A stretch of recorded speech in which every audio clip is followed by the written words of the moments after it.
চম্পকনগর প্রকৃতির কোলে সাজানো এক অপূর্ব গ্রাম।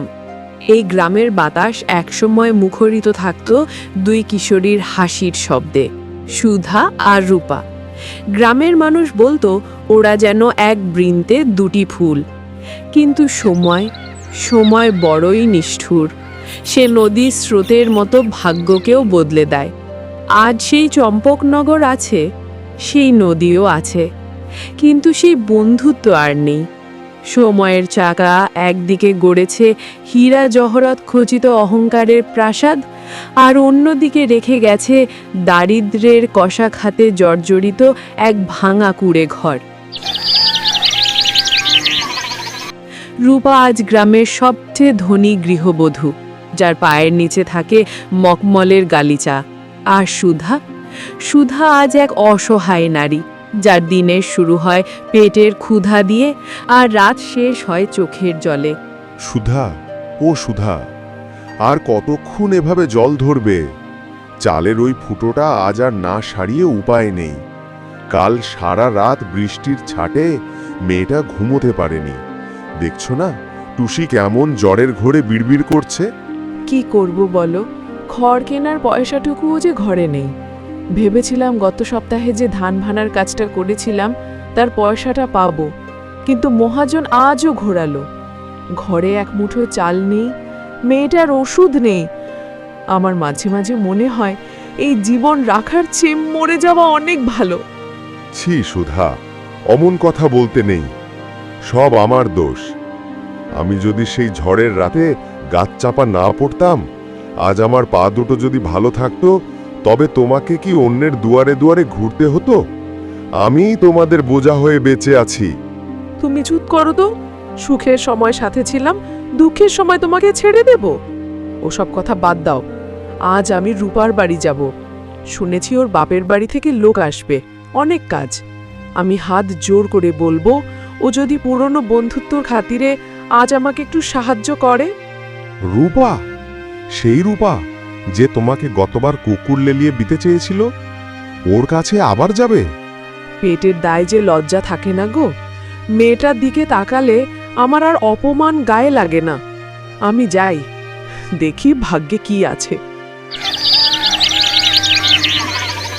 অন্যদিকে রূপার জগৎ সম্পূর্ণ আলাদা। সেখানে অভাব শব্দটির কোনো প্রবেশাধিকার নেই, কিন্তু ধনসম্পদ মানুষের অভাব মেটায়, স্বভাব নয়।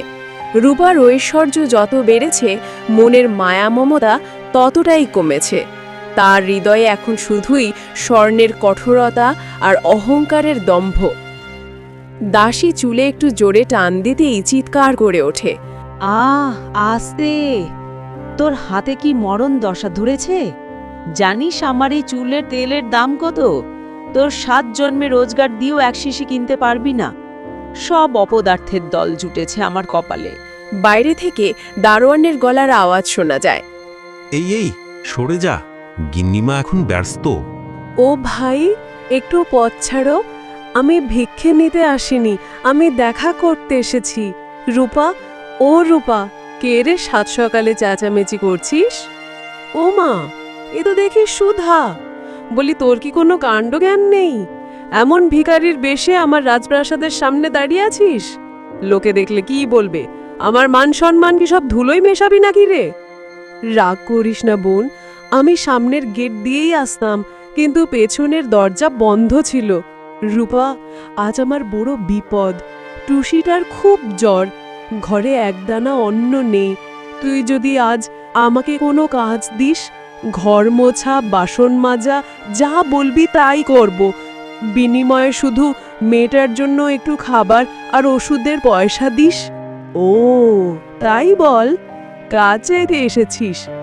আমি ভাবলাম সখী পাতাতে এসেছিস। শোন, সখী টখি ওসব ছোটবেলার ভুল। এখন তুই আমার বাড়ির কাজের যোগ্য নস। তবে হ্যাঁ, আজ বাড়িতে অতিথি আসবে, রাঁধুনি একা সামলাতে পারছে না।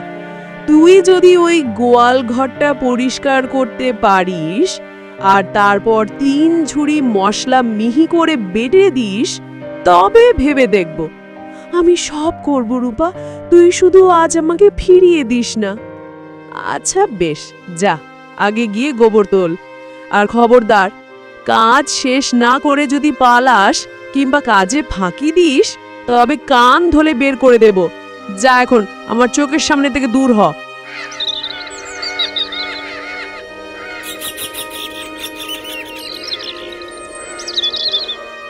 সূর্য মাথার ওপর থেকে পশ্চিমে ঢলে পড়ল। সুধার দুর্বল শরীর বারবার ভেঙে পড়তে চাইল, কিন্তু মায়ের মন তাকে থামতে দিল না। সে প্রতিটি মশলা বাটার সময় ভাবল, এই বুঝি তার মেয়ের জন্য একটু সুস্বাদু খাবার জুটবে। আহা, কতদিন টুসি পেট ভরে ভালো মন্দ খায়নি। পোলাওয়ের গন্ধে সুধার পেট মোচড় দিয়ে উঠল, কিন্তু সে নিজের ক্ষুধা চেপে রাখল সন্তানের মুখের দিকে তাকিয়ে। সন্ধেবেলা, কাজ শেষ। সুধা ক্লান্ত শরীরে রান্নাঘরের দরজায় এসে দাঁড়ালো। রূপা, ও রূপা, আমার সব কাজ শেষ। গোয়াল ঘর পরিষ্কার করেছি, মশলা বেটেছি, উঠোন ঝাড় দিয়েছি। এবার আমাকে ছুটি দিবি? সন্ধে হয়ে গেল, মেয়েটা একা ঘরে কাঁদছে। বাহ, বেশ। তা এখন কি চাস? তুই তো বলেছিলি একটু খাবার আর সামান্য টাকা সাহায্য করবি। টাকা? আজ তো আমার কাছে 1 টাকাও নেই। কাল বা পরশু এসে যাস, তখন দেখি কিছু করা যায় কিনা। আর খাবার? রূপা একটি মাটির ভাঙা বাটি নিয়ে এলো। সুধা আগ্রহ নিয়ে তাকালো, কিন্তু দেখল সেই ভাঙা বাটিতে কিছু বাসি ভাত, যা থেকে টক গন্ধ বেরুচ্ছে, আর কিছু পচা ডাল। এই নেই, এর বেশি নেই। রূপা, এটা কি? ভাতটা তো নষ্ট হয়ে গেছে। মানুষও খায় না এমন খাবার। আজ তোমাদের বাড়িতে এত আয়োজন হলো, আর আমাকে দিলেই পচা ভাত? চুপ, ছোট লোক, তোর এত বড় সাহস আমার মুখের ওপর কথা বলিস? আমার অতিথিদের জন্য রান্না করা ঘি পোলাও তুই খাবি? তোর কি হজম হবে? আমার বাড়িতে কুকুরটা আজই ভাত খায়নি, তাই দয়া করে তোকে দিলাম। নিলে নে, না হলে রাস্তার ডাস্টবিনটা খুলে দেখ, ওটাই তোর মতো মানুষের খাওয়ার জায়গা। আমার বাড়িতে আর এক মুহূর্ত থাকবি না, বেরো। ভগবান তোকে অনেক কিছুই দিয়েছেন রূপা, ধন, সম্মান, আরাম সবই আছে তোর, কিন্তু মানুষের প্রতি দয়াটা দেননি। তুই যে খাবারটা দিলি আমাকে, আমি জানি সেটা নষ্ট, তবু আমি এটা নিয়েই যাচ্ছি, কারণ আমার মেয়ের খিদে তোর অহংকারের চেয়েও বড়। অপমানটা আমি মনে রাখবো না, কিন্তু তুই মনে রাখিস, জীবনের চাকা কখনো এক জায়গায় থাকে না। আজ তুই উপরে, কালকে তুই কোথায় থাকবি সেটা ভগবানই জানেন।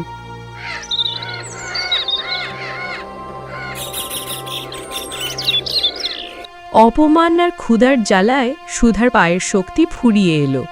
সে আর চলতে পারল না।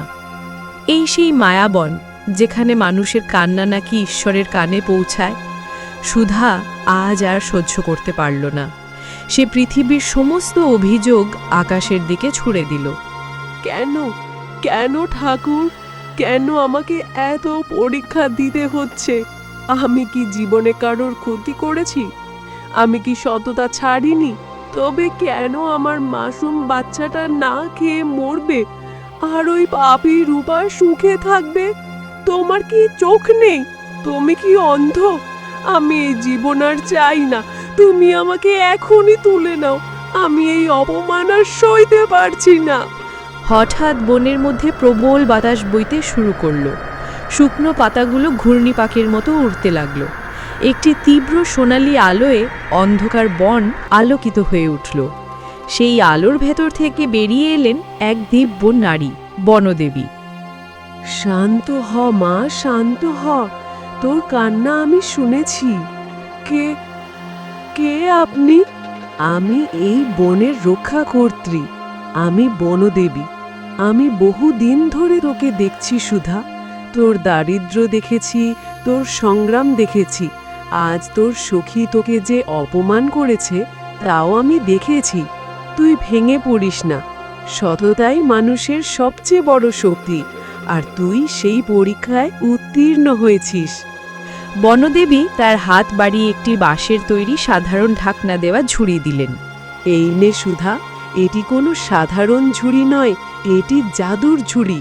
বাড়ি গিয়ে যখনই তোমার সত্যিকার কোনো অভাব দেখা দেবে, তুমি ভক্তি ভরে আমাকে ডাকবে এবং এই ঝুড়ি খুলবে। তোমার যা প্রয়োজন, খাবার, বস্ত্র, ঔষধ সবই এতে পাবি। কিন্তু এক কথা চিরদিন মনে রাখবি সুধা, এই ঝুড়ি যেন তোমার মনে লোভ না আনে। এটি কেবল তোমার প্রয়োজন আর অসহায় মানুষের সেবায় ব্যবহার করবি। মা, আপনি তো আমার কাছে যেন সরাসরি ঈশ্বরের রূপ হয়ে এলেন। আমি আপনার সামনে শপথ করে বলছি, আমি কখনো আমার অতীত কষ্ট ভুলব না, আর কখনো অহংকার আমাকে স্পর্শ করতে দেব না। যতদিন বাঁচব আপনার দেওয়া আশীর্বাদকে সম্মান করেই চলব। আপনাকে কোটি কোটি প্রণাম মা। বনদেবীর আশীর্বাদে সুধার জীবনের অমাবস্যা কেটে পূর্ণিমার চাঁদ উঠল। জাদুর ঝুড়ির দৌলতে তার অভাব দূর হলো। গোবিন্দ সুস্থ হয়ে আবার চাষবাস শুরু করলো। কিন্তু সুধা একা খেল না। সে গ্রামের অভুক্ত মানুষদের রোজ অন্নদান করতে শুরু করলো। তার এই সুখ্যাতি বাতাসের বেগে ছড়িয়ে পড়ল এবং পৌঁছালো রূপার কানে। ও গিন্নিমা, শুনেছেন সুধার কপাল নাকি খুলে গেছে। বনের দেবী তাকে জাদুর ঝুড়ি দিয়েছে। এখন সে নাকি গ্রামের অর্ধেক লোককে বসিয়ে খাওয়ায়। তার বাড়িতে এখন লক্ষ্মীর ভাণ্ডার। কি? ওই ভিখারিনীর এত উঠে পড়া নাকি? আমার চেয়ে বড় লোক হবে ও? অসম্ভব। এত বছর পুজো আচ্ছা করলাম, কিছুই পেলাম না, আরও 2 ফোঁটা কান্না ফেলতেই দেবী নাকি গলে গেল। এটা আমি মেনে নেব না। ওই জাদুর ঝুড়ি আমারই চাই। সুধার চেয়েও বড় ঝুড়ি আমি নিয়েই আসব। আরে রূপা, থামো। আমাদের তো কোনো কিছুরই অভাব নেই। ভগবান যতটুকু দরকার তার সবই দিয়েছেন। তাহলে তুমি কেন মিছেমিছি লোভে পড়ছো? অন্যের ভালো দেখলে খুশি হতে শেখো রূপা। সবার ভাগ্য একরকম হয় না, আর অন্যের সাফল্য দেখলেই হিংসে করতে নেই। যা তোর নয় সেটা নিতে গেলে শেষে নিজেরই ক্ষতি হবে। শান্ত হও আর বুঝতে চেষ্টা কর, সুধার ভাগ্যে যা আছে সেটা তারই প্রাপ্তি। তুমি চুপ করো। তোমার মতো মেরুদণ্ডহীন মানুষ কিছুই বুঝবে না। সুধা আমাকে হারিয়ে দেবে, এটা আমি কোনোভাবেই মেনে নেব না। আমি এতদিন যা পাইনি ও সেটা এত সহজে পেয়ে যাবে না। আমি ওকে আমার উপরে উঠতে দেব না। আজই বনে যাব, দেবীর কাছে আমিও চাইতে শিখব, আর প্রয়োজন হলে জোর করেও সেই জাদুর ঝুড়ি আমি নিয়ে আসব। তবে যে লোভ মানুষকে অন্ধ করে দেয় আর হিংসা মানুষকে নিচে নামায়, সেটা রূপা জানতো না। রূপা তার ঐশ্বর্য লুকিয়ে ভিখারি সেজে বনে গেল। সে ভাবল বনদেবীকে ঠকানো বুঝি খুব সহজ, কিন্তু সে জানতো না ঈশ্বর মানুষের পোশাক দেখেন না, দেখেন তার অন্তর। অগো বনদেবী, তুমি কোথায়? একবার মুখ তুলে চাও। আমি বড় অনাথ, আমার ঘরে খাবার নেই। সুধা আমাকে ঠকিয়ে সব কেড়ে নিয়েছে। আমার স্বামী মরণাপন্ন। আমাকে বাঁচাও মা, আমাকে বাঁচাও। বনের সেই বটগাছ। রূপা জোর করে কান্না শুরু করলো। বনদেবী প্রকট হলেন, কিন্তু এবার তার মুখে কোনো করুণা নেই, তার দৃষ্টি কঠোর। বনদেবী বললেন, কে তুই? কেন বনের নিস্তব্ধতা ভঙ্গ করছিস? মা, আমি সুধার ছোটবেলার সখী, কিন্তু আজ আমি বড় বিপদে আছি। আমার ঘরে এক দানা চাল নেই। তুমি সুধাকে যেমন ঝুড়ি দিয়েছ, আমাকেও তেমন একটা দাও না মা, নইলে আমি এখনই প্রাণ দেব।